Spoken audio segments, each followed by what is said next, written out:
And I'm having kind of mixed feelings because you know how I feel about Sinatra. I'm a big fan of the music, and I mean, if this guy is good, then he's good. But, you know, on the other hand, what could be worse than a bad, you know? So I kind of went back and forth on this. I've been going back and forth on it. As of now, I think we're going to do it. He's going to be appearing this weekend. We're going to tell you where and meet him. He was on America's Got Talent and apparently did very well. In fact, Sharon Osbourne liked him. Is that good? Okay. Oh, really? No, wait a minute. I thought she was like the Paula Abdul of that show. No? Oh, who's the easiest one? She is? She is. Nikki is telling me that she is. She is. Is it her or is it Howie Mandel that just rolls over and likes them all? Pierce is the hardest, Howie's the next, Sharon's the easiest. Sharon loves everybody. So that might not mean anything, right?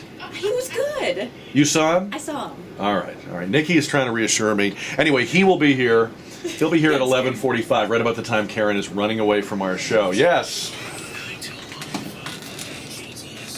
Right about the time Karen is denying me to the world and running out of the radio station. Yes. I have her support until 11:40, and then it's like, he's dead to me! No kidding. You think I'm kidding. During the 11:40 news breaks, your car is running in the parking lot. I know. You are well... Hey, be careful out there in the weather, though, okay? Drive carefully through the low water crossings. All right. I'm just going to persist in the belief that we're having a tropical storm. I'm in denial that we missed it. Don't drown. There you go. On our Gang of Four today, Nikki Young from PrimaDonna Productions and Stone Oak Youth Theater. How can people get involved with that? Oh my gosh, we have so much fun at the Stone Oak Youth Theater. This weekend we have Little Mermaid. Yeah. Next weekend we have Peter Pan. We have a Facebook. We have a Twitter. We have a website, StoneOakYouthTheater.org. On Monday we have our stand-up comedy class for kids. Cool. Oh, cool. And then we have auditions this week. We're starting an adult troupe. I'm going to be in the adult troupe. Do you have a knock-knock jokes class? We're very big at my house right now, a knock-knock joke. Yes, She's 6, so do. that's her. All right, Okay, the that's her great one. stand-up routine. Yes. Knock, knock. Who's there? Moo. Moo who? Interrupting cow. Oh, no, wait. I'm not very good. I need to take the class. All right, there's figuring out not to do She'll be it. here for the rest of the This hour. is folks. why Tip you the need to take the waitress. class with Klepto and not me. Get that I Sinatra teach- guy in here now. I teach the film class. I don't do the doc. All right, Nikki Young is here. Dr. Masarrat Ali, who has a quiet sense of humor, and is our friend from the Texas House of Representatives race back in 2010. He has his own company, Alpha Diagnostic International. And do you have anything to plug, Dr. Ali? Anything you want to? Are you appearing anywhere anytime soon, or any events to plug? No, not really. Nothing. I'm just here, he says. Yeah. Dr. All Ali, right. come to the theater. You can be on stage in our shows. I'll bet if we could get him to, I'll bet he has a very dry sense of humor. Come to the stand-up comedy class. Sure, I would love to. You should do that. I'd like to see that. Robert Fleming, what is new at the Magnolia Pancake Haus? You know what's new at the Magnolia Pancake House is Sheila's Sandia salad for the summer. Salad inspired by my wife. It's organic baby arugula, hydroponic spinach, cucumber, red onion, and watermelon julienne tossed in a lemon thyme vinaigrette with feta cheese. Look at Very, very nice. Look at you. You bet. That almost sounds like a cologne or something. It's A little bit, doesn't it? very aromatic. That sounds so refreshing. It is. Nice. Yum. Guess what we just did in San Antonio? We just spent $50,000 on a study. Can you guess what we studied? What do we study? What do we study here more than anything? Light Do you rail. think they're no, even more than that? Really? That's a good guess. That must be Fitness. number 2. No, gee, could we get an NFL team to come here? Get off And- that horse. Hold on to your chairs. Let me give you the shocking results of the study. No. Hey, we I have an think we- NCAA football team. That's pretty I darn think good. if you add Be up all the satisfied. money we've spent studying this, we might have been able to buy a football team by now. Right. Who's When- winning the money? Oh, it's you know. Us. Yeah, it's taxpayer Us. money. We have a guy named Michael Scully, Dr. Ali, Yeah. who's the husband of the city manager. Yes. And he just happened to get hired when she came here from Phoenix. They just happened to hire him for a job that had never existed before with the county to study the viability of professional sports and venues and so forth. And this is the results of our study. Here is his brilliant quote in the Express News. "We are what we are Omaha is what Omaha is. Poughkeepsie is what Poughkeepsie is. Boy, I'm glad he came with her. I'll tell you what. That's he is, deep. That's he's a deep, man. He's a deep Wow. guy. Wow. Wow. Yeah. I don't know, look, I'm a sports fan. It'd be great to have a team here. Of course I'd like that. Do we really need to keep asking the same question and getting the same answer over and over again? No. Really? It's not going to happen, folks. It's just not going to happen. Number one, I don't think we have the density, and number two, the owners in Dallas and Houston would never go along with that. They would never put another team in this market. It doesn't make any sense. Rick Perry is running for president. We all know that, right? It's just he hasn't said it, but clearly he is. It's there. It's there. It's happening.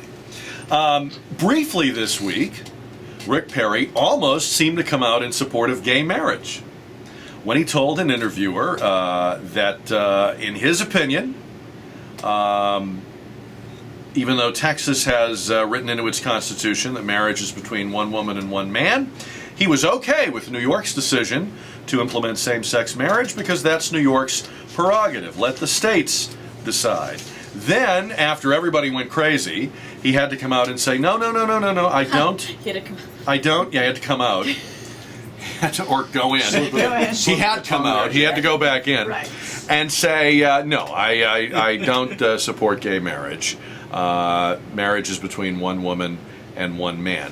But is he in fact, even if he didn't mean to say it, is he really onto something in the sense that is gay marriage something that should be decided on a state-by-state basis and for which there is no federal role? And is it in fact okay if the voters in each state decide how they want to do this? Is that okay?